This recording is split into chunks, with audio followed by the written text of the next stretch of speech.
they say in the first one, but in this one, they announce it like 6 or 7 times. Yeah, they got it. I was gonna say, yeah, they mentioned it in the first one. I didn't see the second one yet. Just the right amount of Cole Young. Does he die? Please say.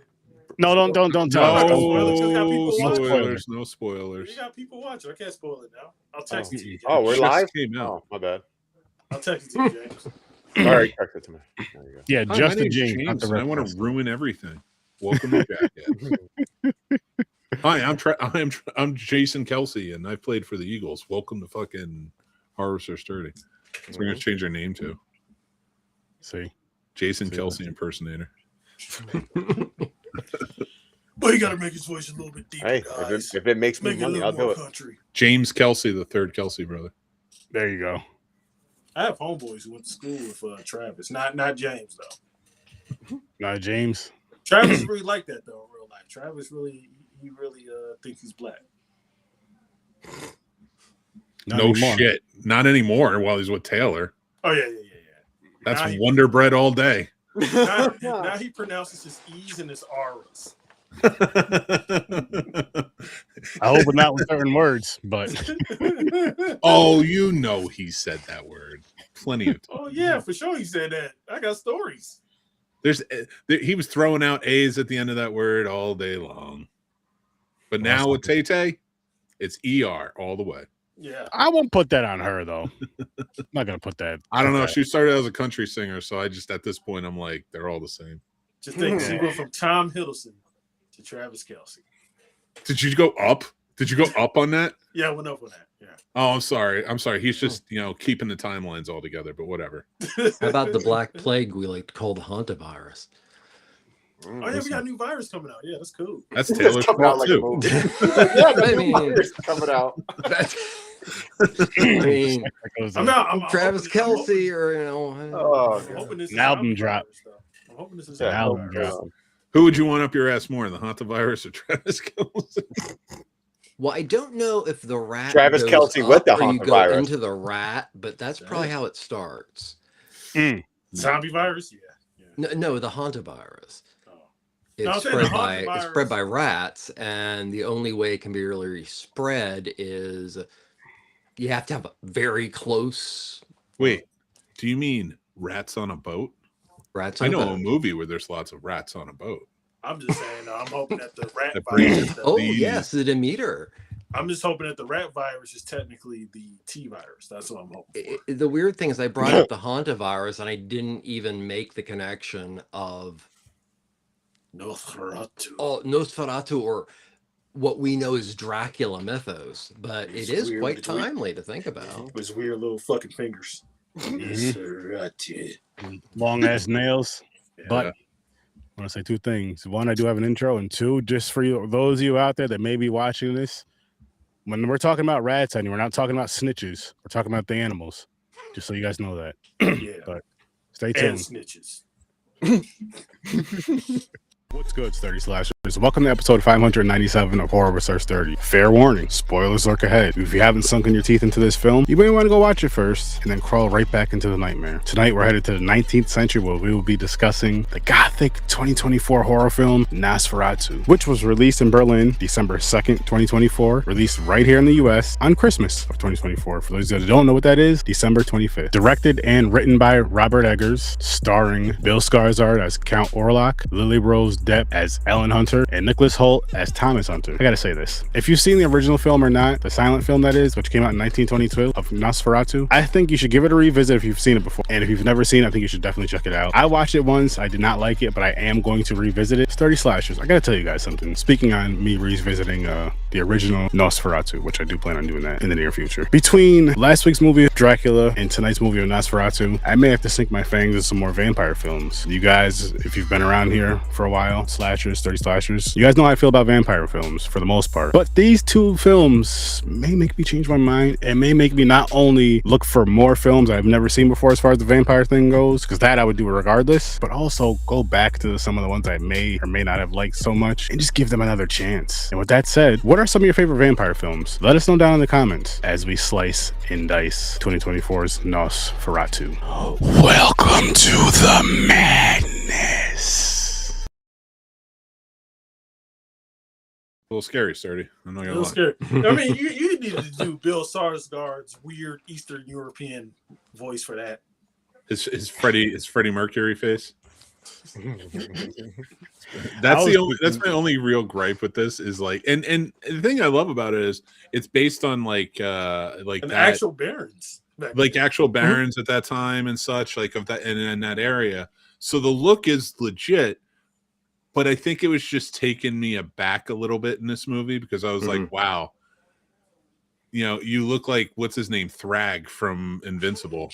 But you know, not as imposing. But again, that's like my only issue with this whole movie. I think this is a fantastic movie. Second This best is like- vampire movie I've seen last year. Well, this is my second viewing, and Mick, I'll be honest. When I saw it the first time, I was in your camp. As of the biggest downfall was possibly how they portrayed Count Orlok, especially physically. But watching it a second time, I enjoyed the movie so much more, and it made a little bit more sense. Now, the blowjob mustache, whatever, I don't understand that one, but I mean that maybe that's a reference to 70s porn. I don't know. But overall, we didn't need somebody to try to be Max Shrek again. And we've got Willem Dafoe, who already played Max Shrek in a film. Oh, So yeah, Shadow the Vampire. yeah. So definitely, I think Eggers knew he had to do something different. Which I appreciate when it comes to this character, and I know it needed to be different. Again, I'm fine with the look, and again, and I understand like that Romanian area, especially German, influence on this of the 1800s and those looks. And it is by today's standards silly because that look has been sort of co-opted and reworked into ways where we can laugh our ass off when we see him out there in movies or on the street with that, that type of mustache, that type of hair, the whole nine. My only thing with this is another one is I don't feel like they fully nailed the first appearance of Orlok in this movie. I might Like agree that with you on original when he raises up is still cinematic magic, in my opinion. I'm not saying I needed the same thing. They did great work with the shadows. I think that matched beautifully, or complemented beautifully the 22 version and such. My only thing was like the rise to it. I was like, I just feel like you could have pulled that out. It's almost my same gripe with Oppenheimer, where it's like, I just needed a bigger explosion. I realize you want to do it. I needed the real explosion because you needed to drive it home. This was like the first moment we see Orlok. I wanted him, knowing Eggers too, I didn't want it to be as subtle as it was. I would never tell Robert Eggers that he needs to do anything different than his movies because he's Robert fucking Eggers. Listen, filmmakers aren't perfect. He's damn near, but yeah. I mean, it's nowhere near as good as The Norseman, though. That's my favorite Eggers joint.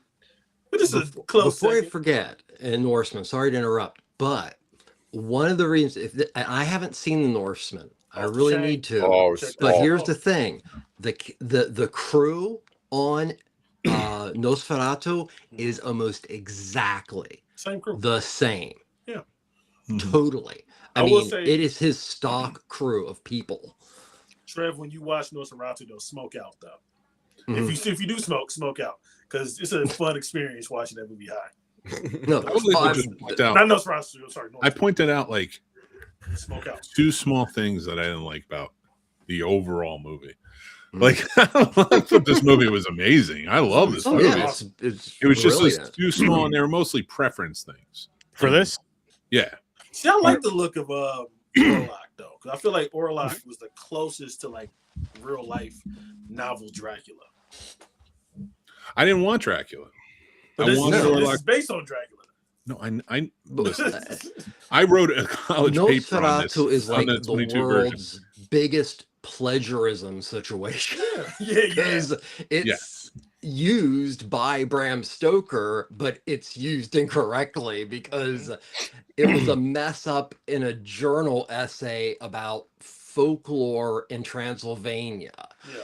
So, yeah, I mean, anything Dracula in my opinion, just screams like the world's biggest plagiaristic incident.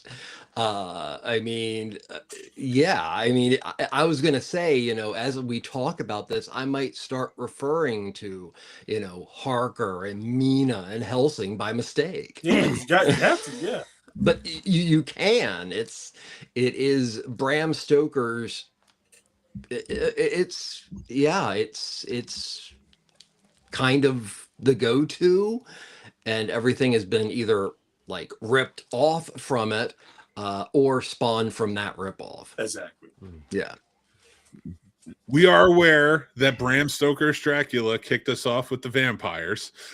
I know. It's obvious. But like It's that's just the thing. interesting that he did use Nosferatu in the book, and I mean, Murnau literally ripped it off, and you would think at least he would call it something than what was called in the book. I mean, this is, I mean, because what's funny is that you probably Nosferatu and Murnau were a genius film, amazing, everything, but I don't think he was necessarily the smartest guy. Oh no, he wasn't, because the estate for Bram Stoker got involved, and I think that's the reason why the copies are so hard to find, because they're like, hey, this is plagiarism. Well, it was supposed to be destroyed. Yeah, and it just by chance it was saved. Yeah. No, it's not exactly the case. Was not exactly the case. Okay. They made the movie. There was no guardrails against them making it. But Bram Stoker's wife came out and started, and honestly, it was more mafia than it was lawful, making sure that could never come out. And that's what I'm saying. It's not exactly how you're making it out to be. It was like they were strong armed into not letting Nosferatu get anywhere, and then eventually it was found. Yeah, there's a lot in Nosferatu that isn't in the book that I think people who haven't actually read the book think are in the book. Oh no. Well, yeah, and that's a big problem, because the more and more I talk to people about the Dracula movies, because if you go to Dracula in 31, that's closer in common to Nosferatu than it is Bram Stoker's Dracula. Yeah. Yes. But every time I talk to somebody, it's like, yeah, well, this is about the book. If you read the book, you know it's not. No. I didn't read it, so it's not. It was more of a copyright issue, in which there was no copyright muscle issue put in, as you said. That's it, though. That was, but it was a significant shit went down based on what would today pass as plagiarism. It was honestly it was a filmmaker in the early days of filmmaking, before all of that, who made an adaptation on a book, which was happening every day. Every movie we were getting were adaptations on books that were not paying rights to those books. They were adapting the books because it was the old west of filmmaking in the silent era. So by the time you got to that, the people with money, which was what's her name? What's her name? Something. Anne Rice. Yes. No, not Anne Rice. I can't remember his wife's name. But I think it's Anne Stoker. I think she had his last name. I think it was Anne Stoker. Yeah. There you go. So I'm looking it up. Hold on. She and then she went in with her muscle and her money and tried to have the movie completely devoid. Even though it was doing well and the book sales were up because of it. Damn, they got bread. They had bread like that she could do that shit. Dracula was a very popular book. Oh, extremely. And I get why she wanted to be so protective of it. But I also... Damn, he died young. He's only 64. Well, I mean, back then, that wasn't... Back then. Yeah, I know. Get past 35. So, like, you watch this movie, and like the thing about this movie, it's not even particularly a great story. It's a silent movie. Dracula is a book I think everybody should read. It's not the greatest quintessential book of all time. It gets more love because of the movies these days than actual being a book. It's just a good book. Frankenstein's a better book. Man, I can't get Frankenstein. I fucking hate Frankenstein, dog. He's so emo in that fucking story. Sorry. This is Nosferatu. I've always loved the technological literary Gothic. So the technological aspects of the filmmaking in that 22 version were astounding and still inspired horror filmmaking to this day Which and 22? still inspire filmmakers to this day with those technical achievements. Which 22? Because now we got two 22s in memory. Well, what are you talking about? Which 20? You said 22. Which 22? 19. 1920. Oh, come on. You know, damn well it's come out no damn You know when that movie came out. Which 22? Hey, man, we got to. Oh, man. But let's dive into ratings, no reason, and then we'll dive into all the other stuff right after. But James, what did you give this? No, it's for about 2 from 2024. 7. 7. How about you, Mick? I'm gonna give this one for now a 9. All right, Pimper. Trevor? I'm also going to give it a 9. Whether it's fair to Eggers or not, but I'm really, really good. Sometimes doesn't go in the right direction. And I think that maybe this could be a top tier rating film, but let's just see how it ages in comparison to his other work and such. So I'll go 9. Johnny? Ocho. I think I'm about 8 right now. It's going between 7.5 and 8. Oh, so you liked it better than the first time? Who, me? Yeah. Didn't you say you didn't like it the first time you seen it? Oh, no. So I meant the silent film. When I said that, Yeah, from 1922, Oh, I didn't like the right. silent Okay, film. gotcha, I'm okay. that one again. No, this one I had a good time with. I think what happened for me though too, like I said in the intro, and I was like, between this movie and Dracula, makes me want to get like more into the vampire lore of films because I'm not really a big fan. I've been of trying to get you in vampire movies forever. but There's just been a lot that I've seen there've been a lot of misses for me. So then once it comes to that, it's just like I'll watch it, but I'm not excited to watch that. Just don't watch Twilight. I mean, when Twilight's your introduction, cause it's kind of hard. Yeah, Twinkling Vampires. Sturdy, if you like, I can curate you a small list of very distinct, very well-made vampire films that do not necessarily pull from the Bram Stoker source material. Honestly, I think you should probably go with movies that are unlike the Bram Stoker. Like you talking about like Ganja and Hess and fucking. No, he hated Hess Ganja sucks. and Hess. Oh, I hated that movie. What about I'm thinking more like Tony Scott's Scott's The Hunger or something. Yeah. Yeah, I mean, Thirst. Yep. Stuff like that. Which is there's a Korean and an Australian Thirst, which are both phenomenal vampire films. Johnny, I hate to break it to you. You know a lot about movies, but when it comes to me, if I'm like, which one is you don't want to watch a Dracula type movie? No, I'm not thinking about the movie you're thinking. which one is which one's the one with Susan Sarandon? She like showed her titties. The Hunger. Yeah, that one. Yeah. Yep. Mm-hmm. That's what I was going to suggest because that's one of my all-time favorite. That's my favorite Tony Scott Bowie was film. in that too, right? Yeah, Bowie and Catherine Deneuve. Once Bitten. Such a good movie. And Bauhaus opened the film with Bela Lugosi's Dead. Don't watch Once Bitten. There's one I'm thinking of that I want you to watch too. The Daughters. Shut up for 5 Daughters seconds. of Darkness. Daughters of Darkness. Yeah, beautiful film. And Vampire's Kiss. You should watch that too. You will love Vampire's Kiss. No, you would not. No, you won't. I highly doubt that, Johnny. Do not listen to him. I'm not. Daughters of Darkness is amazingly transgressive. Yeah. Amazing European stuff. Not transgender, transgressive. Transgressive, yes. Listen, I heard transgressive. But what I was gonna say too was like, so going back to last week's film and then going to this film, I do also enjoy and I think watching these two films made me enjoy them a little bit more, but I do enjoy them. But like a period piece film, it's just again, it has to be done right to the extent of if it's a slow burn, make it interesting, make it worth it. Don't just have a slow burn and talk and just be boring throughout the thing. Like that's all right. Don't watch Daughters of Darkness. But I think I can make you a Hammer Film Studios fan pretty easily. Oh, the Hammer joints off the chain. Christopher Lee. Yeah. Peter Cushing. Yeah, those shits off the chain. Oh, Near Dark is good. Near Dark's off the chain. Dark I is. like that more than Lost Boys, which came out same. Yep. Yeah, I'm gonna have to. It's again these movies here. I'm just like, holy shit, vampire movies. Maybe they're not so bad after all. So Fright Night. let me go. Yeah, and, it's Also check classic. out- The original also- Fright Night is a classic. Also the check original, out not the Daybreakers, remake. too. Remake Show that- sucks. Check that out I as like well, the remake. Daybreakers. Daybreakers pretty is dope, too, so awesome. check that out. With William Dafoe, who's also Willem in Dafoe, and Nosferatu. and it was directed by somebody really wild. But Daybreakers is an underappreciated film. Yeah, Ethan Hawke. He in that Ethan joint. Hawke, and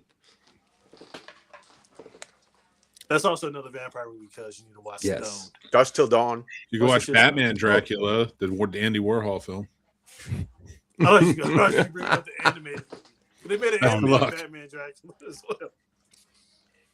maybe I'll watch the Batman animated version of it, but I don't know about that live action shit. I'm good on. I'll pass on that one. No, it's Andy For Warhol. now. So it's art. You don't like Andy Warhol? What's wrong with you? It's not something I probably want to see him in. I don't know if I like him or not. well, but the, I the Oh, Paul what is Morrissey Batman? films are great themselves. I bet that's a line in a porno. Vampire porno. That Andy Warhol. I say is just off the watch chain? Waxwork and let it all go. What's that? Did I ever see Waxwork? Oh no. You should, if you haven't. I think. It's a I don't great know. Also, watch this other indie that came out in 1998. I think it's called Blade. Yeah, Oh, check it out. Blade. Oh, that was classic. Skip the first two and watch Blade Trinity. It's the best. So that's I the agree. man It's people in it, Blade. isn't it? Yeah. It's a nice little indie film. Yeah. This If Ryan guy. Reynolds isn't in it, then it's not good. Hmm. I Yeah. do suggest if you don't like The Nosferatu, Spirit Brothers. Daybreaker. if you don't like Nosferatu the original, check out Shadow of Vampire, Hmm. 77. the making of, and I would check out the 77 version, Vampire's Kiss, Mhm. Vampire's Kiss? or Last Vampire. No, it's Nosferatu, the Last Vampire, not Vampire. Yeah, You got me yeah. all fucking mixed up with that. If you do, Also, like the Nicholas Hoult in this movie is basically playing Renfield. Let's be real. Yeah. original, he's good. He's really good. Yeah. I See, mean, I'm not I'm going to use it. I'm going to say I'm going to use the wrong one. He is Harker with some major fucking balls. I do like that. He's Thomas, but yeah. Yeah. Usually Harker's a cook, so I do like that. Mhm. Didn't make him. The BBC miniseries of Dracula is pretty good too. It's like Oh, that one's three-episode- Wait, what? There's some. I mean, it's the thing. You say Dracula in itself is almost like it is a subgenre. Vampirism Oh, is God. a huge subgenre of horror. Oh, I know why you're laughing, James. It was the timing of that. Yeah. What? With what he said. I forgot what someone said, but You said Dracula. BBC. What did I say? Oh, I said that Harker's a cuck, and then you said BBC. Oh, You yeah, said like, BBC. right after that, here comes the BBC. So that's what it was. James was like, wait, what? It threw me off. Like, wait, what the Holy shit! Holy shit! There's a very good Pakistani vampire film. I would check that out too. I'll remember the name at some point, but it's cool. Somebody nerd out about the cinematography in this movie, though. This is like, Oh my god. Oh my Yeah. goodness! Oh my god. Did Beautiful. anybody else feel that it could be put like The Lighthouse into 133.1 Mhm. and the way the cinematographer did it, it would still look as good? Because of course they say don't center things, but so much of this film is centered, and I think Mick, do you feel that was an artistic reason to do it? Oh yeah. Honestly, if you look at Egger's work, most of it is all centered. Yeah. Everything is the symmetry in his movies is gorgeous, and it plays well. And the color work that he puts against everything is amazing. Now, a lot of people might call him oversaturated.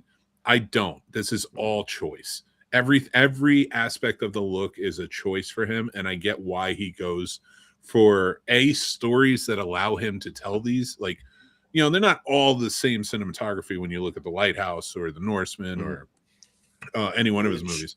Like this has some blue hues to it that really work and play well into the horror. Yeah, but like to your point of like how everything is centered, like now I want to get centered. That's how it's making me feel. But everything is symmetrical, plays off each other, because when you finally get to something that is so uncomfortable, it's always askew. Mm-hmm. It always takes away that centered, that clear, the shapes, everything are all pulled together nicely and beautifully and work well. So he really knows how to hit you hard when he gets to that horror, and it's something that's off-putting. Mm. He does a beautiful job with a tribute to German expressionism with this film. Whether it's doing new things or doing old things, the shadows, the hand over the city, so many references, of course, from the original Nosferatu, but also from Faust and so many other legendary Vampire by Theodor Dreyer. They're all kind of wonderful references in here to those films. I mean, Eggers is not just a filmmaking genius. He's the kind of guy you'd like just to sit around with and just pick his head about what movies he watches. Yeah. He's one of the top auteurs in filmmaking right now. Him, Coogler, Nolan, Peele. I know I'm missing some people, and as I think about it, I'll be able to. But that's like your round table as of right now.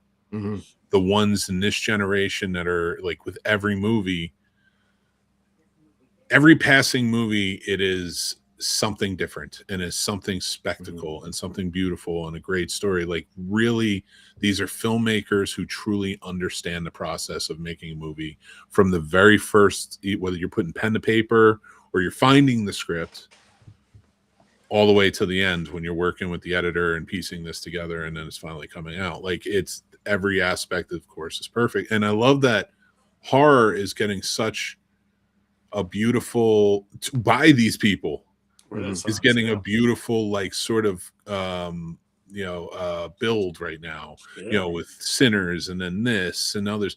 Like auteur directors aren't afraid to do horror, whereas back in the day they shied away from it because it was like a death sentence for their business or for their work. Now because I think horror is one of those, you need every aspect of filmmaking to tell an effective horror movie. That's why we see so many that are made independently that are just god awful. Yeah. It's because you need the people who need to collaborate on this to collaborate on it. Whatever story you're telling, you need good props, you need good sets, you need good lighting, you need good camera work, you need you need good sound, everything. And it's one of those, if you understand filmmaking, you can really tell a great horror movie. If you're good and you're building yourself as a filmmaker and you're willing to work and collaborate, you're going to tell a good horror movie that people are going to want to watch. If you can't collaborate and you have issues with that, or you want to be the writer, director, producer, all the way down the line, you're making shit. Well, as I brought up before, he has, I mean, the classic auteurs had like a stock company, but like Eggers is really hardcore with this. Pretty much verbatim, the crew from Norseman are the crew for Nosferatu, but also a lot of them go back as far as The Witch. So this is a creator, a director, a genius that has loyalty behind him, and that's just beautiful to see, because you know that it is a collaborative effort and not an ego trip. Well, every filmmaker that you can see that has crew members come back, you can tell they're not just a great filmmaker, they're a good person. Yeah. Yep. They get along with, because you have to work with these people, you have to get along with them, you got to want, it's not just about looking up and saying, because any one of those people could go get a job on another set very easily. He's a lot like, or just James not Gunn show that up way. one day. I was gonna say what I like about Eggers is I think that Eggers gets interesting performances from his leads, just characters in general. I wouldn't even say leads, and I love watching like his performers play in that world, especially William Dafoe. Well, I really love William Dafoe in this movie. I really do, and I actually like a lot of what Bill Skarsgård has done as performer, embodying Nosferatu, Count Orlok. And Lily Rose Depp, who I was never really compelled by as a performer. She does a good job here. Yeah, she's pretty amazing in here. And she's more than that show, The Idol, which was fucking terrible. but she was pretty damn good in this one. I'm actually very impressed by her. Eggers is able to bring out amazing things in performers' faces. Yes. And just, yeah, there's a scene in which Ellen contorts and has a seizure and everything. That was researched. That was something a director went through and explained. This is how this would perceivably happen if it was an episode of a seizure or this. You can just tell that he's detailed in a way that he wants his actors to understand and also grow. And yet again, good person. Yes. Mm-hmm. But I don't want to dislike his labyrinth, and I'm very scared. Oh, I'm worried about that one too. But because they're not going to do magic dance. Yeah, that's the best part of the movie. You, And a door knocker, the lion doors. Oh, so my baby crying hard.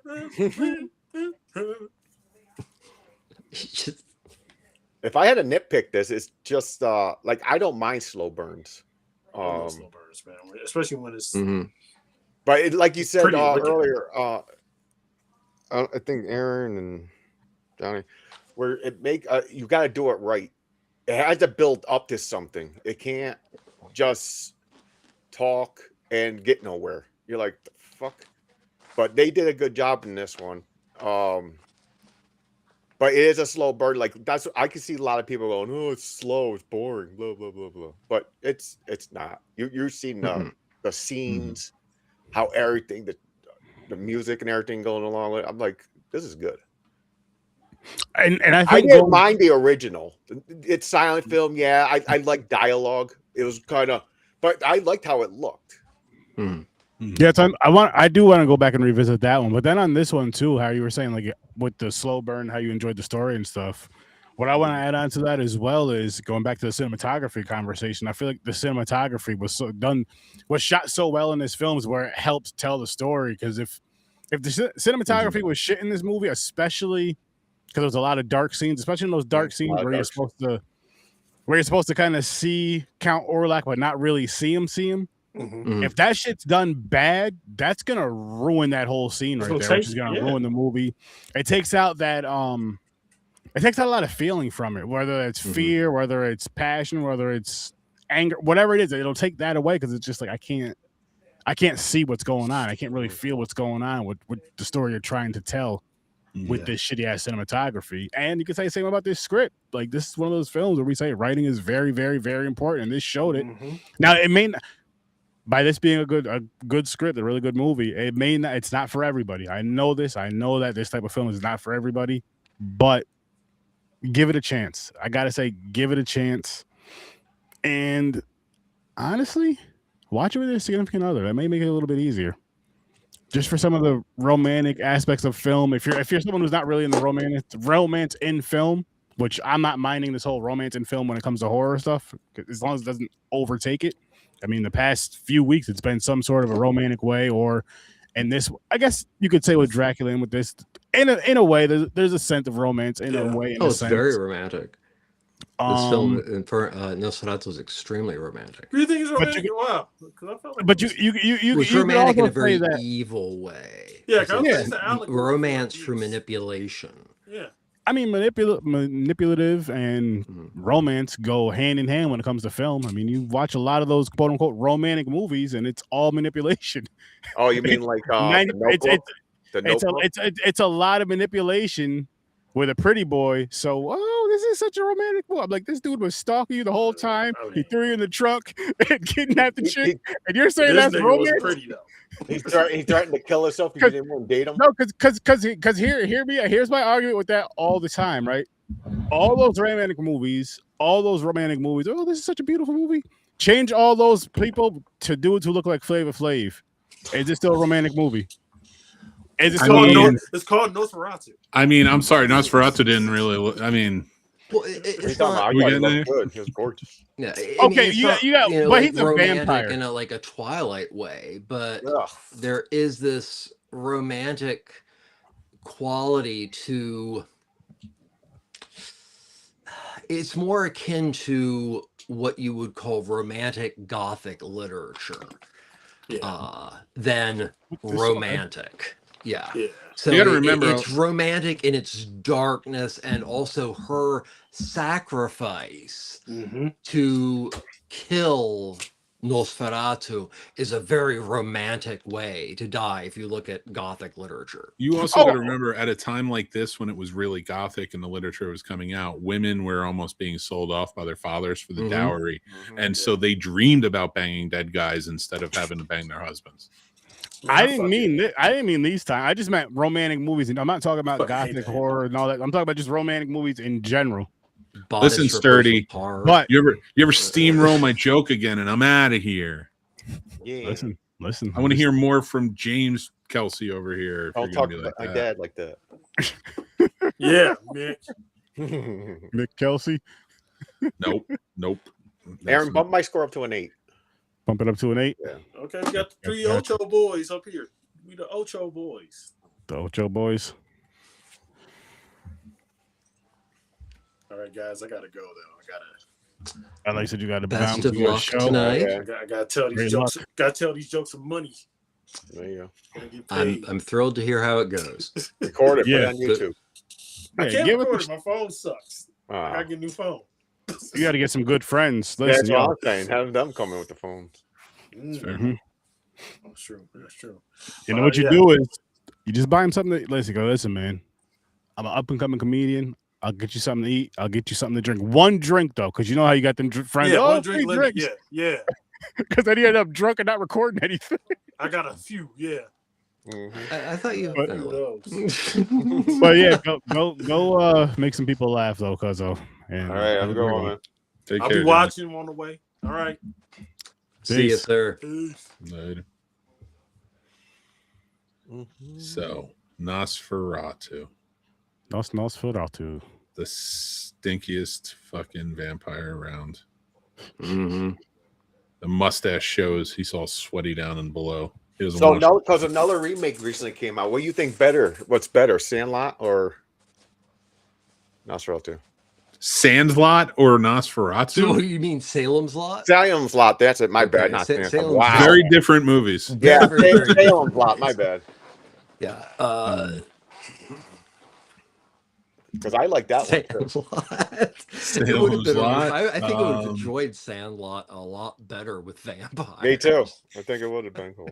They have to play the vampire baseball team at night. Listen. Fucking Collins. I want to talk more about this. You know how fun? Because I enjoyed the Sandlot movie, but a Halloween version of that would have been. Oh yeah, no. Hilarious. The one thing I love watching is undead children come out to play baseball Yeah, every night. That's gonna make for a really good fun time.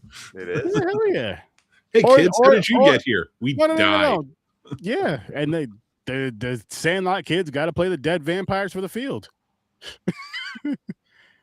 Then the vampires they get freed or whatever, and that vampire shit happens. I don't know. There's a gambling bet. We won't kill everybody in this town if you beat us in baseball. It's a property war over a block. We got your dad. Dennis Leary's just standing there like, Got you dead.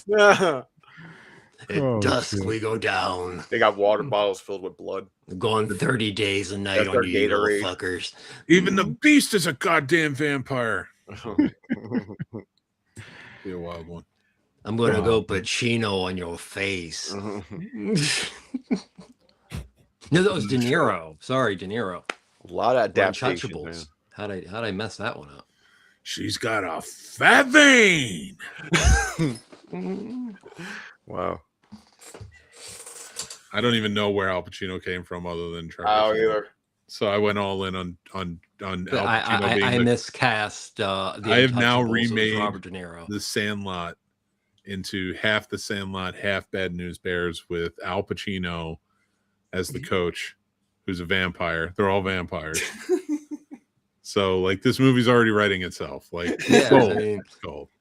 And somehow we can make it into a universe that will involve Herbie the car.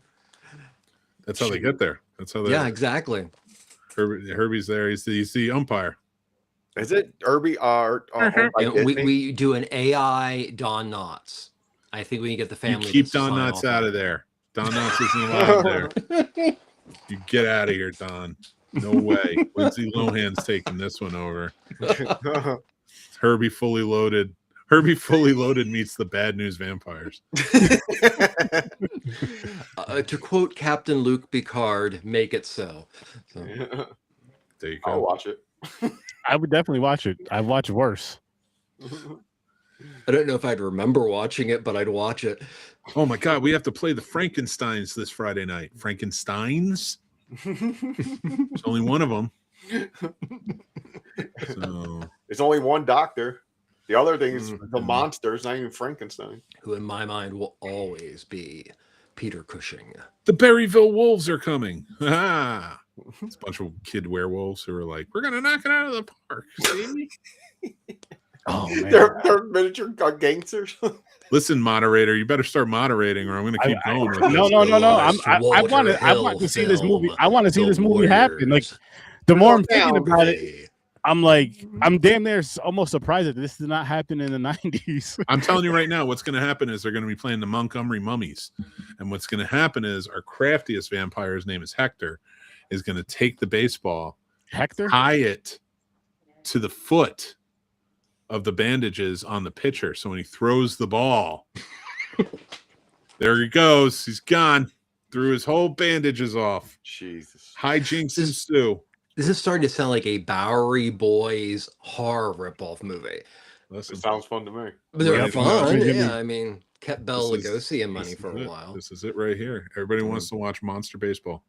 That was Monster Baseball. Right, that's what you man. call it. Little Monster Monsters Baseball. League. Right. Little Monsters League. There you go. Monster Baseball. That sounds like a good cartoon from the 90s. Mhm. Little Monsters League. Yeah.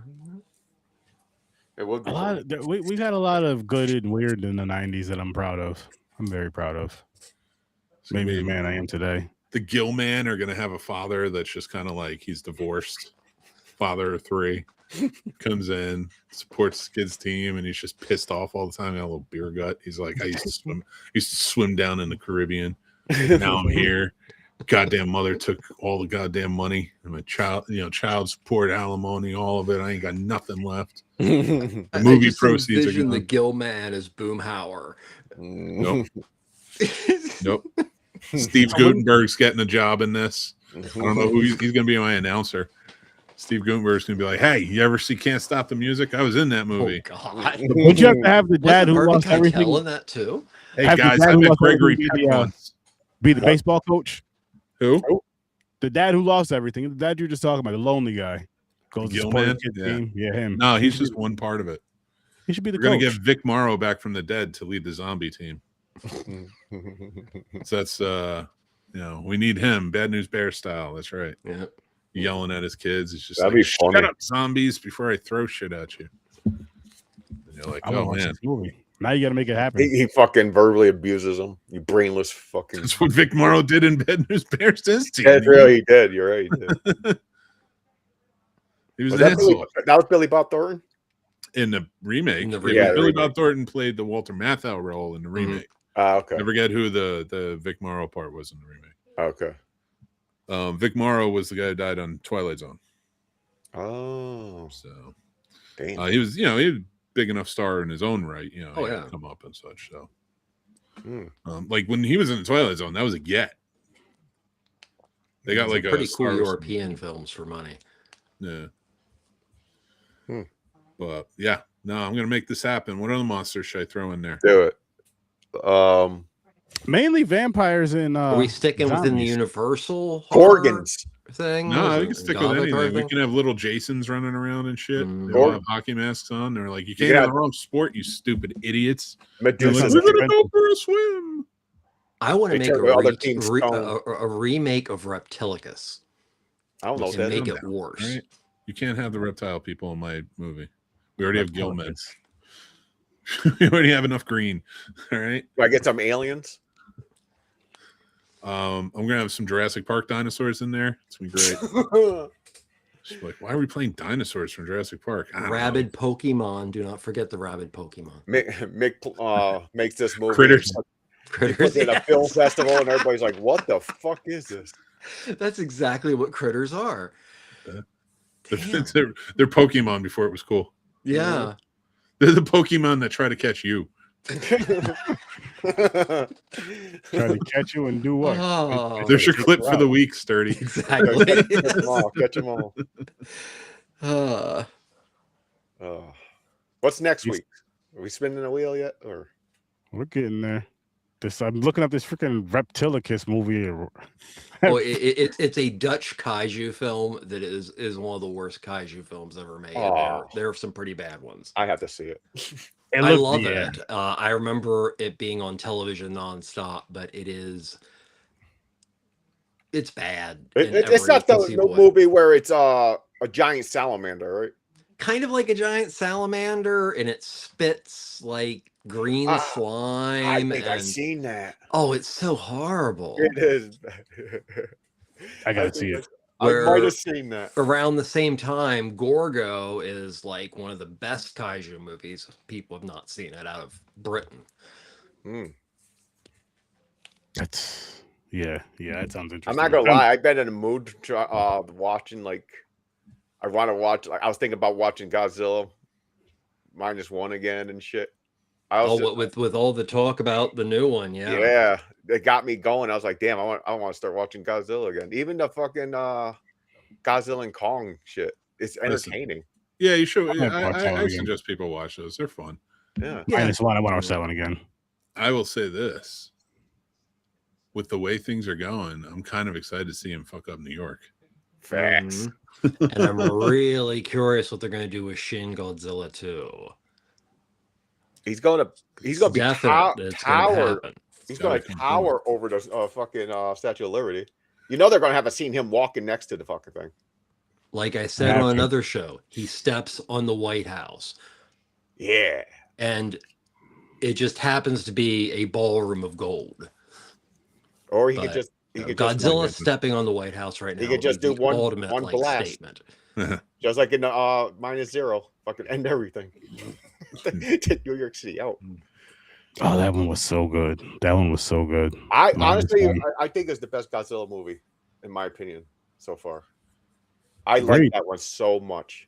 It was like kind of like I think, of course, a horror type. I think Godzilla movies are always gonna get better.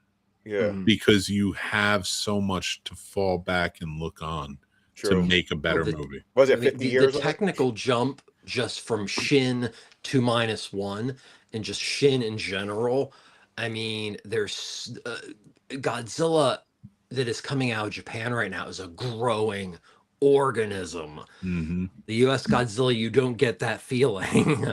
It's like because Toho wants to build its own universe, and I'm excited because I think we're going to see a lot of things revisited and given a certain reverence nobody ever thought it was going to be given. I think that's the thing. Like it's beautiful you brought that up, but like in America, yeah, we know how to do franchises.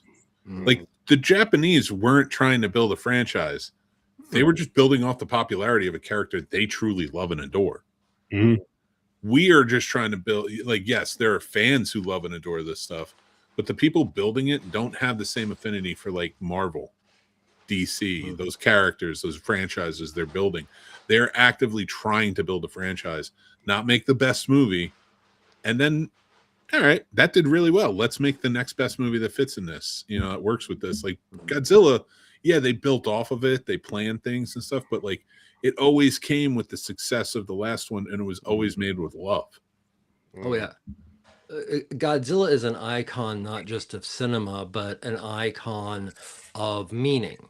You almost can't think of Hiroshima and Nagasaki and not think about the allegory that is Godzilla. So it is important for Toho to respect and maintain its legacy, where the US, it's like, dude, instead of just a hand, let's put King Kong in an all mecha suit. It's a different thing, but they're King both Kong, Iron entertaining. Man. It's just Iron Man Japan's fucking- got more in the line artistically. Agreed. Yeah. Now Godzilla, Japan made it. It's basically well, I don't know if Japan how they put it, but isn't Godzilla like basically balance, keeping balance on the earth? No, that's the monster. That's the monster verse.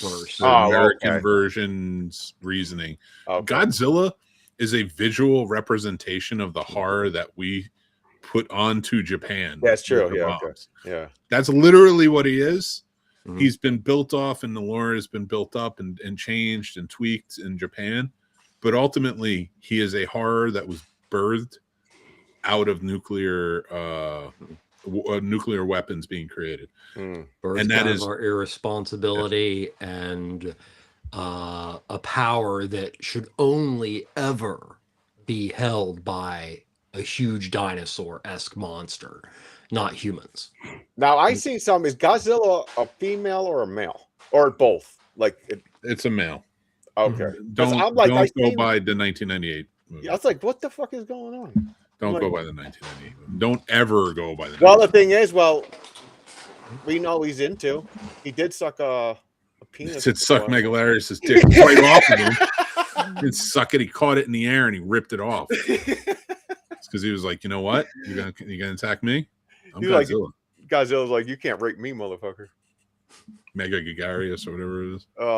That shit was funny. That scene, I was like, what the fuck? Dude, let me tell you. Like, as long as nuclear weapons exist, Godzilla needs to exist. Oh yeah. He is the perfect Mhm. representation of that They horror. they even had like silly, like fucking him dancing and shit. Like, All right, listen. He was fighting. All right, those are his fight Mhm. poses. Well, yeah, Godzilla, Fight there are poses. the silly movies, but also, what is it? Son of Godzilla is one of the greatest kids' films ever made. Like, it's like this film about anti-bullying. But you look at Smog Monster and things like that. Godzilla movies have made statements, but there's a certain point where Godzilla was soft in a way that like Gamera was.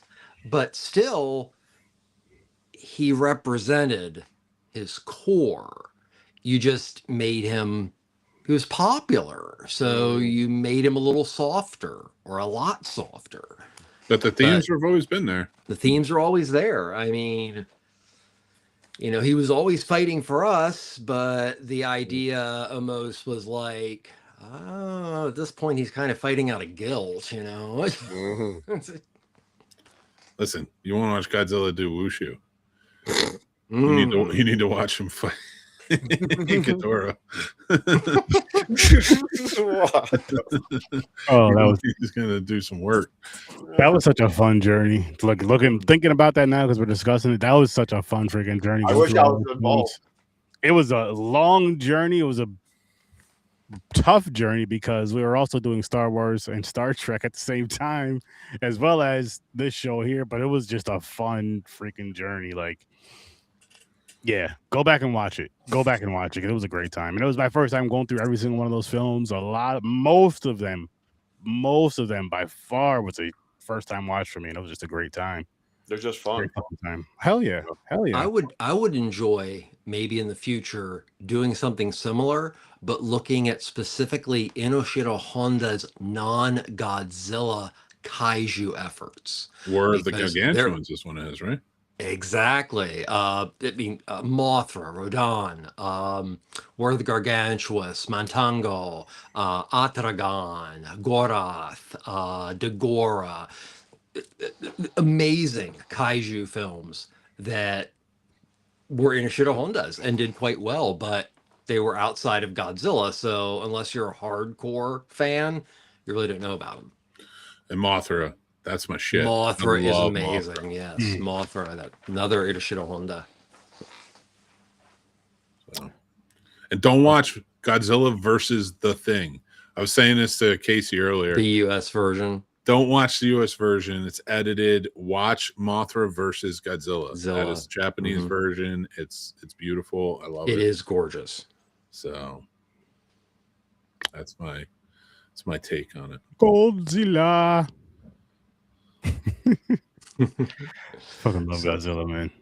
All right. But gonna dive into weekly rentals. I'm gonna pop up Johnny's movies really quick. He did send me a video because he let me know pre-show that he had to bounce. He had business to take care of, some comedic business to take care of. But here's his films.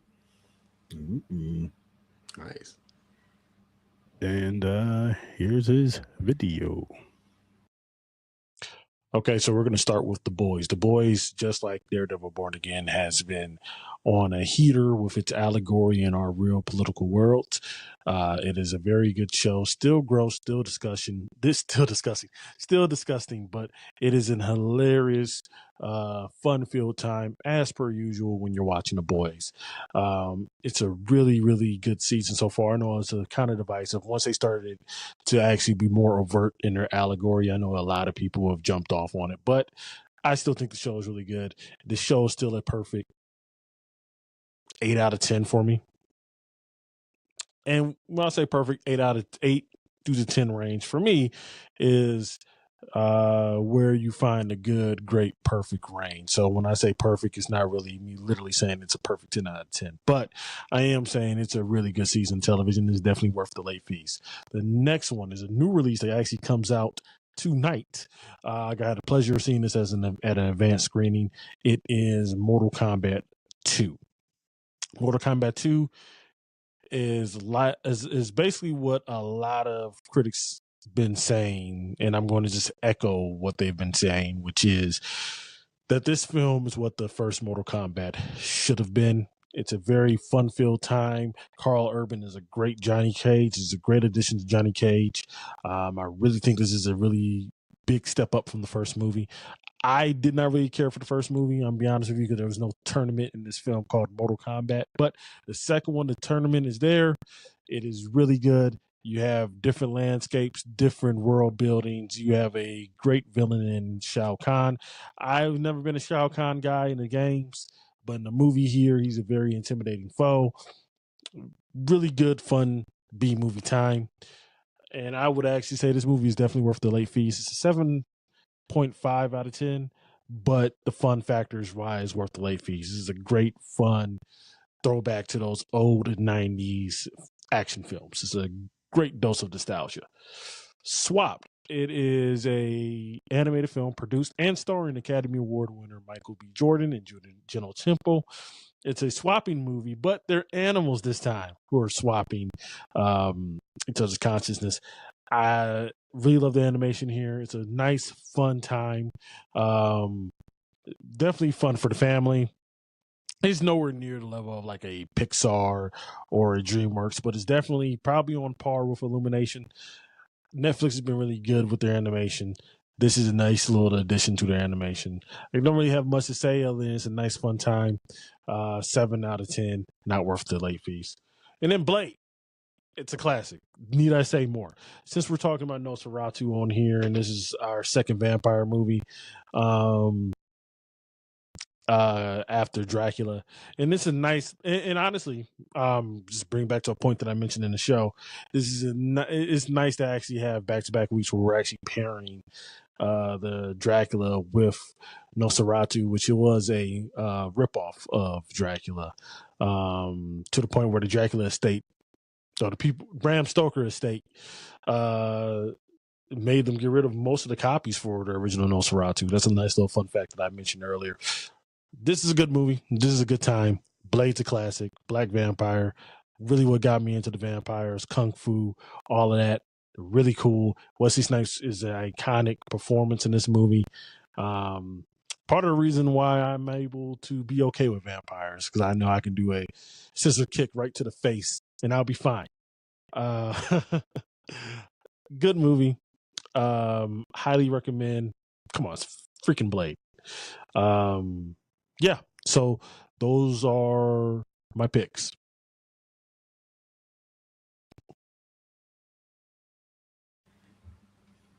Yay! Very cool. I think James lost connection, so Trevor, good sir, I got you coming up next. Cool. Oh, where to begin? let's leave Nosferatu for Venice for last. Uh, I haven't been on for a few weeks, so I've seen a lot of movies, but these are a few that really stood out. The first is called The Revenge of Frankenstein from 1958. It's a direct sequel to the immensely successful Curse of Frankenstein by Hammer Studios. This time, Baron von Frankenstein, it literally begins where Curse left off. He's walking to the gallows, but Baron von Frankenstein reemerges uh, and is able to keep it somewhat of a secret, but he's so dastardly and is such a psychopath. He actually runs a clinic to take care of the poor, which is actually a organ and limb farming operation. So it's not just Great Hammer by Terence Fisher and written by the great Jimmy Spangler, but it is also some dark visions of Baron von Frankenstein. So after that, watched a film called Voices from Beyond. We'll jump over here. Voices from Beyond, which I had not seen because even though I'm a huge Lucio Fulci fan, his last 7 years or so were not that great. I had thought that maybe Demonia was the top of the list. But this film, which was his second to last film, gave him a 4-week shooting schedule, which was rare. It was also based on a short story that he had written for an Italian periodical when he was much younger. This film, if you're a fan of Lucio Fulci, it does have a lot of the Fulcidom that we loved from the core Fulci films. And it also has a very crimmy Mario Bava, Agatha Christie feel. I'm not even going into the plot because the plot is so fucking complicated, but it's the swan song for Fulci. So if you're a Fulci fan, Voices from Beyond is worth your time. Now let's talk about Faces of Death. Watching the new 4K edition of, yeah, I know it's and package for Faces of Death has been interesting because I remember when they were popular and I remember the knockoffs. But even though he died in 2019, the director, Alan Swartz, I believe, recorded several commentaries. And it was interesting because he started off in nature films, ended up being hired by somebody who was being paid by the Japanese to create a Mondo film. And part of the reason why he took it was he needed money because his mother was in the hospital with cancer. So this whole time that he's making this film, he's also dealing with that and also went through scene by scene. There is no animal that was purposely killed or anything. All the stuff is stock footage that was produced. And he stayed with the series because he wanted it to be as... He was influenced by Mondo Cane, and Traces of Death and things like that started getting really, really violent, where there's a lot of references in the original Faces of Death that are like, and now you think it's weird to be a vegetarian, and it holds up very well in the Mondo catalog. So in short, it was a much more interesting view than I ever thought it would be. And I'll finish up this week with a truly horrible film that is monumentally bad. It's from 1989. It stars Klaus Kinski. His second role as Nosferatu, as Klaus Kinski played Nosferatu for Herzog back in 1979 in an unbelievably wonderful adaptation. This time it is for the director Augusto Caminito, and he only made 2 films. This was his last. It also features call-in performances by Christopher Plummer, and we all know Christopher Plummer takes any job. There's also call-in from Klaus Kinski, and there's also a call-in from Donald Pleasance. I don't know exactly how to explain this film, as it does try to stick to the Nosferatu concept, the Dracula concept, but I don't know what fucking time period it's supposed to take place in. Its flashbacks don't look anything like flashbacks. It's like you put people in period clothing, but everything around them is modern. It makes no sense. And in this particular version, for no apparent well, there is a reason, but it's really lame. Nosferatu just goes coming into Venice on a boat, standing there like this. I'm coming into Venice. And then you hear the Van Helsing character talk about all these horrible things. And it is, and also the Nosferatu of this Kinski version is like in heat all the time. And I sent Sturdy a clip from this film. Apparently, light has nothing to do with this particular incantation of Nosferatu, because there is this wonderful scene in which Nosferatu is pissed off and he's kicking a fence in the daylight to piss off dogs. This is how bad this film is. But with one other thing, the director made another film, and it's called Grand Hunters, and it's on YouTube, and it stars Klaus Kinski and Harvey Keitel. And I can trust you, I'm going to review that next week. And that's my goodies. I got you I had a next. lot to talk about this week. That was hilarious. I like how you said it. I'm going to do those next week. But I got you next, Fade. All right. So let me start off with K-pop Demon Hunters. So this is a second time watch for me. The reason I watched it again, my wife was sitting there and I was like, do you want to watch anything? And she really loves K-pop Demon Hunters. So I was like, okay, yeah, I'll find it. It's good. It is a fun. It's fun. Movie. Yeah. It's a fun movie. That song Golden, that took off like fucking like Frozen song. But yeah, so that is basically they make they sing to fight demons and make a what would you call that? Not a seal. A polycule? Yeah, I don't know what they call it, but it blocks from the demons coming into the world, and she's part demon. Didn't tell her friends and stuff, so yeah, there's a little thing going. Then there's a little love thing.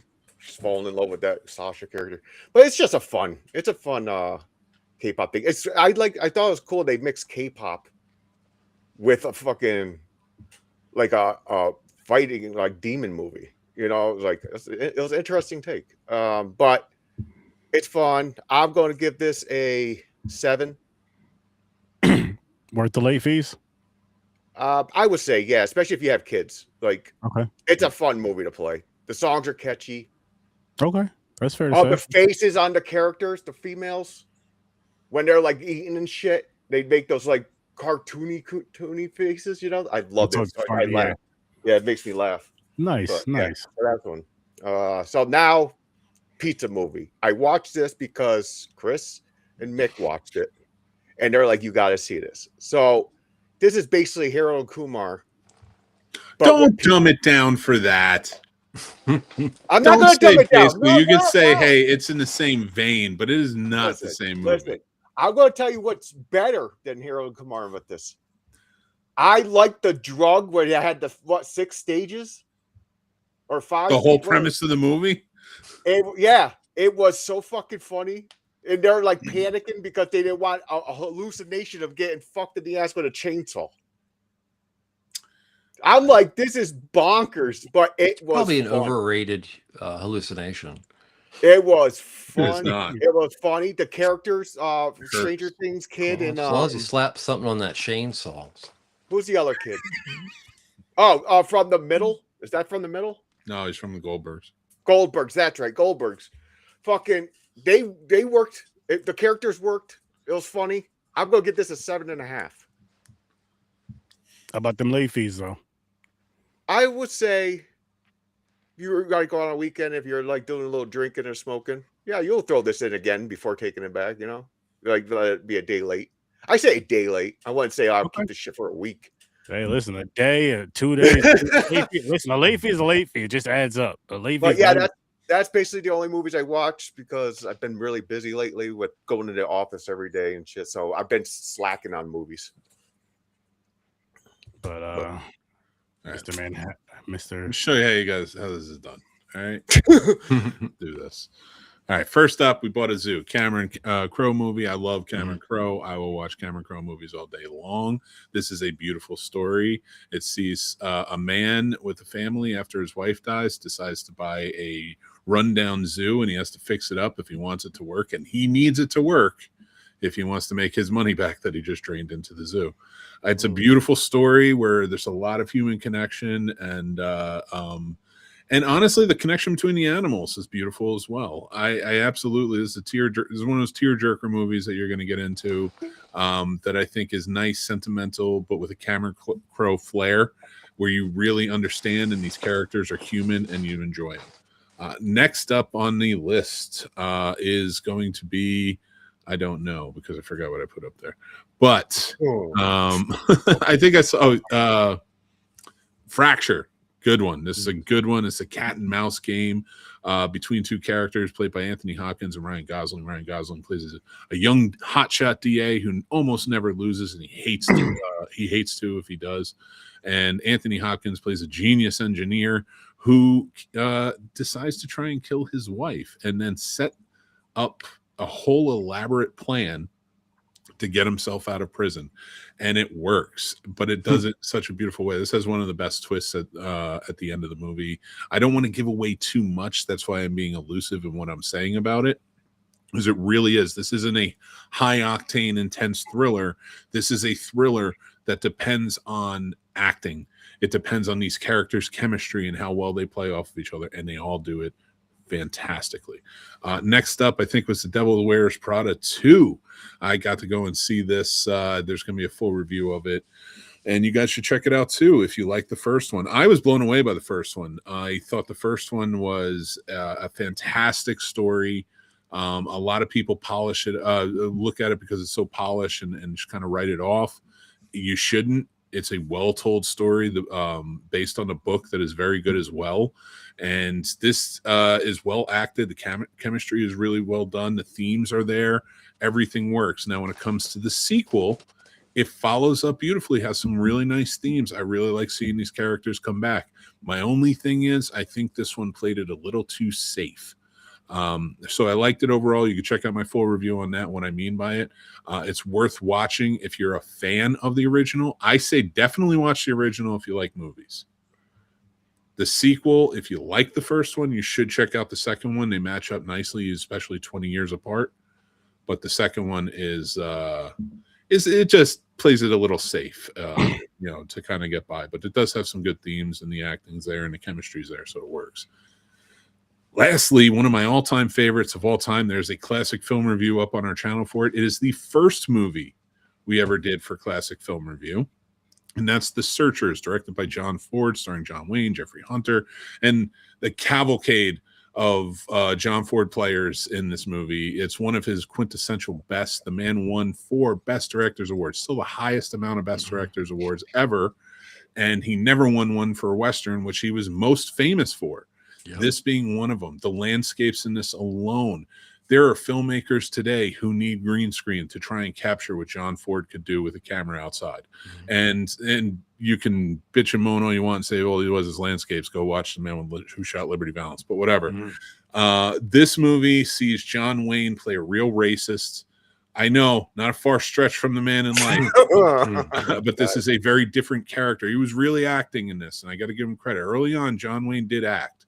And in this movie, he was bringing an amazing performance. He is sort of the villain of this movie, but he plays him and Jeffrey Hunter play a pack who are going to find their niece who was stolen in a when his family was wiped out by a Comanche tribe, and so they go hunting for her and the tribe that did it, and it takes years. It's this sort of like disturbed view at these men who are obsessed with finding their niece and this tribe and why. So I think that is they both have different reasons for wanting to find them.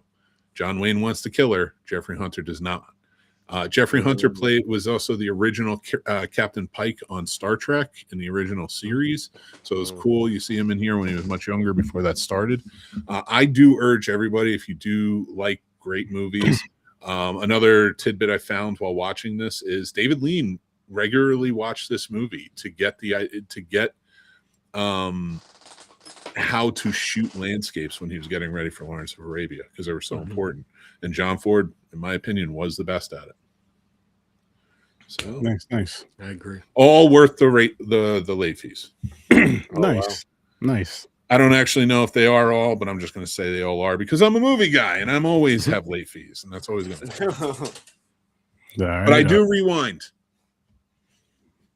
when necessary. Same. But yeah, we I don't know if I have late fees this week or not. So this first film is called I'm gonna try to sound it out because it's an Indonesian film. Okay. Pear wagon. I don't know if that's how it's we'll call it that. Pear wagon. I don't know if that's what it's called or not. But forgive me for that. But that movie there, basically, it's a demonic. You have a demonic. It's another demonic possession type of film where this time it's passed down. Like the mother goes ill, the father dies, which he dies in a wild way. Which you guys should definitely check it out. James, you would enjoy this movie, I believe. But anyway, like this, the reason why the curses on this family, these demonic curses on this family, the demons after this family, is because the grandfather of the family pretty much sold his soul for riches, so his family could be rich, this, that, and the third, and eventually that shit catches up. And there's actually a lot of cool twists and turns. I don't want to spoil this movie for anybody until you guys go watch it. It'd be different if we were reviewing it on I here. might have seen this. But I believe I watched it over on AMC Plus, and it was a good movie. It's like I said, it's an Indonesian film, so you're gonna need subtitles. And again, if you don't like movies with subtitles, I still say whatever your favorite genre is of film, find that genre of film, and then go check it out in a different country, and you may really, really enjoy it. Sometimes you gotta find the right genre, find the right movie for you. It's not just because it's in foreign, not just because it's in another language you have to read. It's just because it's not something you're not really into. But this is definitely worth a watch for me. I would say it is worth the late fees. I would definitely watch it again because I know there's probably some things that I missed. I wasn't super crazy on the way it ended, but at the same time, overall, it was still a good time. I'd probably give it a 7 overall. And then what did I do? I did look up the phrase. You want me to? It's Parawagan. Parawagan. Parawagan. Appreciate it. No problem. And then back to 1999. I had to do it. Spider-Man Unlimited. I actually started last night, and I watched a few more episodes today. I got about maybe 4 or 5 episodes in. It's only one season, 15 episodes. I remember back in the day watching this, and I remember being so freaking excited watching this shit, like, and then being so mad when it got canceled. When it was, I'm like, why? That was such a great card. It was so cool. It was so awesome. It's had the third. Watching it as an adult, watching it as like a grown adult 40-year-old who understands just anything, just understands life better, but understands as far as, you know, film better, shows better, all that kind of stuff. I understand a hell of a lot better. Storytelling better. It's not that good. It's not like, I don't regret watching it. I am gonna watch it, and I would possibly watch it again, maybe one more time. But it's not like it's not something you want to rush back to. But I think the way shows were looking, especially like animated shows, cartoons and stuff like that, we're looking back in 99. Spider-Man was getting into that look of you know like when there's that popular look of, and it goes all through movies, shows, cartoons, and everything. There's that popular look of something for a certain era. It could be for a couple of years, whatever. Kind of the Eon Flux look. Yeah, everything was tech noir. Yes. And I mean, we basically have it with fucking Batman Forever with some of it, or maybe evolving from what that was because it came out. Wait, whatever year that came out, I can't remember now. But with the neon shit and all that weird, we're gonna get to that Saturday. But that, like, they had that in this, and it just. He's on another Earth, which doesn't bother me, but it just still doesn't feel right, and it doesn't feel it feels Spider-Man-y still because he's still silly, still has his jokes, but it's just that weird. I think it may be more the visuals than anything that's getting me out of it. I don't know. Maybe it's a story too. There's a lot happening too. Like a lot of Yeah. scenes are like walking. It's all over the place. It's crazy. I don't even care about the flying vehicles. That reminds me of Star Wars. That doesn't bother me one bit. But it's just, it's weird because again, it's that weird 99, early 2000s kind of, like you were just saying, what you were saying, like that kind of look. And that shit didn't carry over. At least not for Spider-Man. Not for Spider-Man Unlimited. Not for me. In my opinion, it did not carry over. But what I will say though is, if I was watching it on a TV on that kind of work when it came out, and that kind of what's the word I'm looking for, Mick? Like when it came out, that look, the technology was when it came out. If I had a TV that had that and can play that, maybe it'd be more enjoyable because it would look better on that TV. But that type of TV was heavy as fuck, and I'm glad they don't exist anymore. Yeah. Yep. Very true. Very, very true. Too much resolution is not forgiving. But I think people forget that, and there are certain things that should not be in 2 or 4K. I don't know. It just gave me that vibe, and again, it could just because of the era that we were in, the era we were living in, the age I was, and the time it was. Because maybe I would have liked it at my age now if I was at this age back in '99. But again, with the way everything looked then, it wouldn't have been as bad as, you know what I mean, this many years later. 27 years later? But yeah, it's a fun watch. Mick, I would say if anything, maybe check it out with your kids. They might like it. I gotta retire things. If I'm watching any Spider-Man series, 1994. Yeah, it's gonna be the animated series. I'm excited for Spider Noir. Yeah, well, no, but like that's newer. What I mean is like if I'm going back and looking at any series, like I am picking and choosing what my kids are watching from back in the day. Like if they want to go back and watch the Spider-Man series, go for it. I won't tell you no, but like if they're asking me, like right now, I'm very close to getting Jack to watch the Batman and the animated series, which is the quintessential, in my opinion, in terms of animated series. Yeah, it is perfect in my opinion. And I cannot wait. And like it was so hard to push because it's like, it's from when you were a kid, it's not gonna be as good. And I'm like, it still holds up. But watching these Batman movies with him now and these Superman movies, he's like, I want to check that out. So like I want to just open the door at that point and then just be like, go. Hopefully he takes to it, but I think he will. I mean, it may take a second watch for him, maybe, but I think he will, because what that cartoon did that I feel was so well is in a weird way, Batman was the ultimate family show. Yeah, he does like the Batman Forever Batmobile though, so I kind of hate him right now. Well, he doesn't know any, but he's don't really hate him. I know that. I'm still always gonna stick up for the J man. Make you think he'll be into Batman Beyond? Yeah, eventually but I think he needs Batman in an animated series. So because that's Superman the animated series. That's the Justice League Unlimited.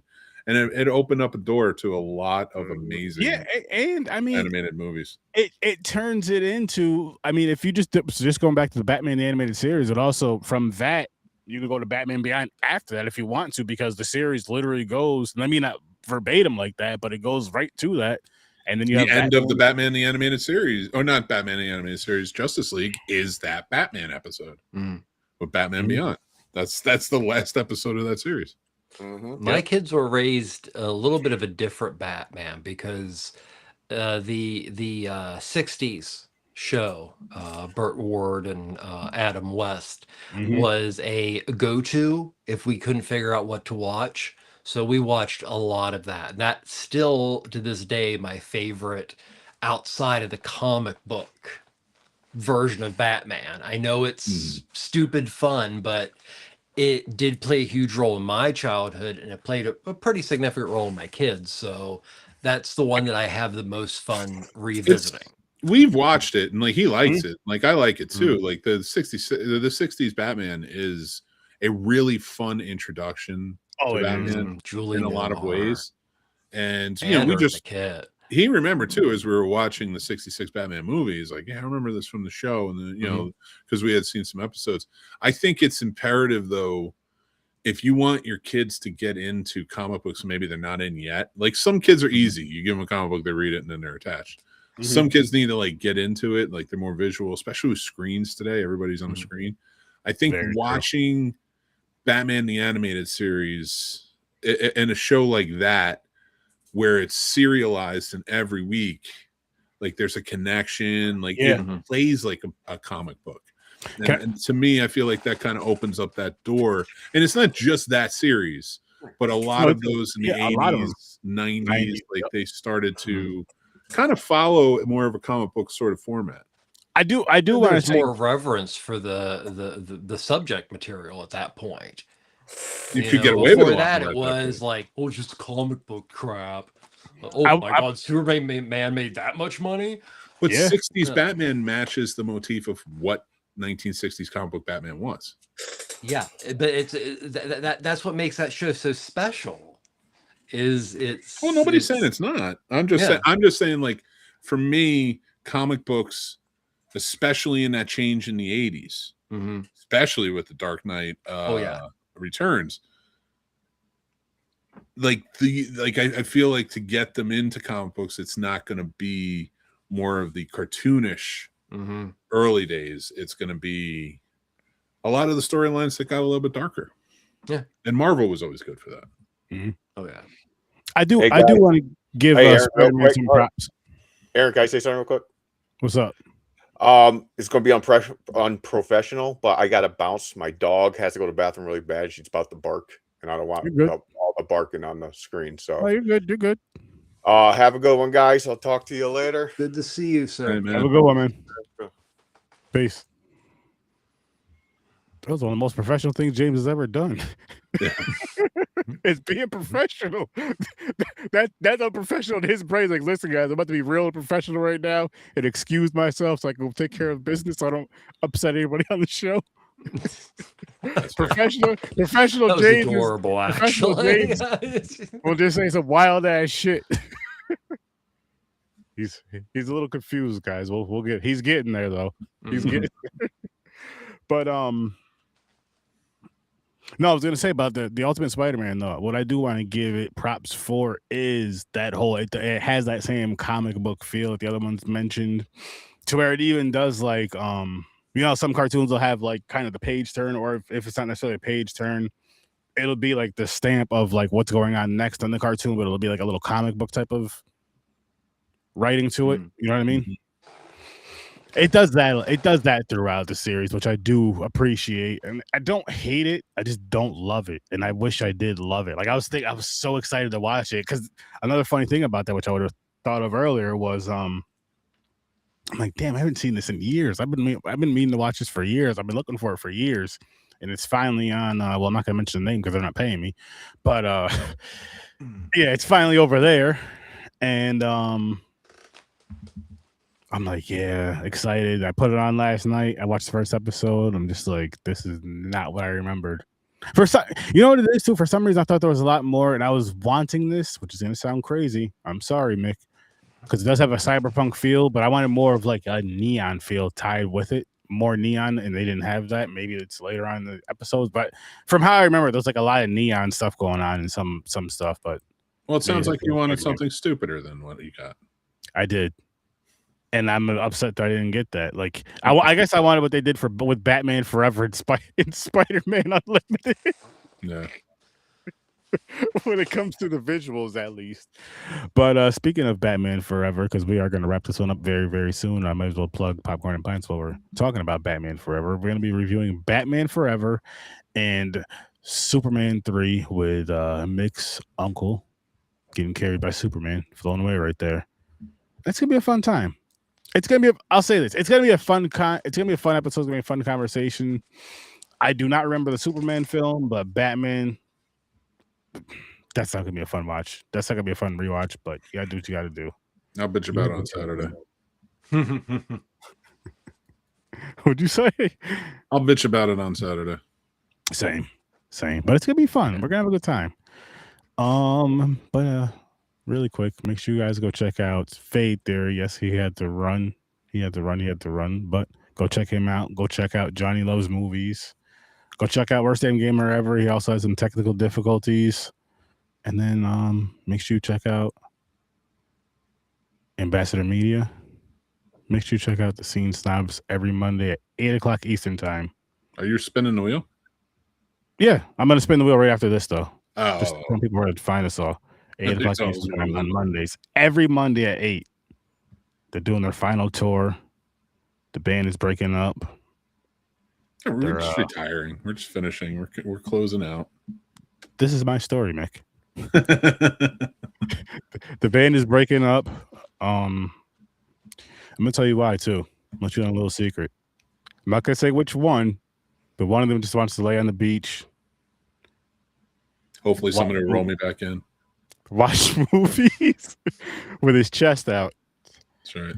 That's all he wants to do. And sip on, I don't know what type of drink he wants to sip on. Maybe mimosas. I have no idea. Maybe it switches every day. Yeah, I don't know how I'm going to live that life after leaving this. I've made my millions in podcasting. Oh, because shenanigans is going to start. Now you can focus on shenanigans more. Oh, yeah, that's fair. That's fair. That's why he's retired. It's his shenanigans takeover. Just the podcast. We'll still be doing content. Yes. The content will still be there, but the podcast, it's that time. And it happens. Yeah, it happens. You gotta go. Got a little too loud. People don't want you around no more. You gotta go. Yes. They were being evicted, so we're out. Yep. But it was a great run. And it's gonna be a great time on the way, the way marching down to that last day. But we'll see what happens, people. We will see what happens. I'll tell you, once I learned how to stop giving a fuck, this is some of the best podcasting we've ever done. Mm-hmm. You gotta have a good time with it. Yeah.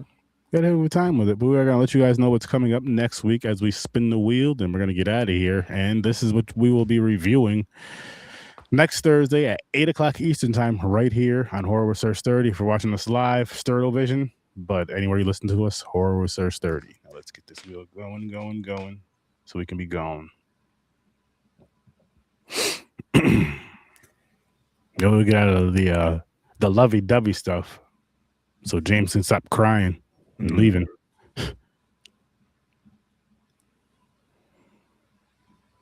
Let's see what we got. Oh no, it was close though. Is this Dangerous Animals, Mick? Is this Dangerous Animals? I don't know. I can't tell so far. You have 20/20 vision. I'm wearing glasses. That's just to look cool. The ugly stepsister. I've been wanting to see this. I know nothing about this. I wanted to see this, so Sturdy's happy about that one. The ugly stepsister. That's gonna be a fun time. It's gonna be a good watch. I hope. But it is gonna be a fun time. But we are gonna get on out of here, people. Thank you guys for watching and listening. Appreciate you all. Appreciate you all in the comments. Appreciate you all, watching it or listening to it down the road. I greatly, greatly appreciate it. Like, share, subscribe, and just let everybody that loves horror know about Horror with Sir Sturdy. That being said, I'll see you in your night.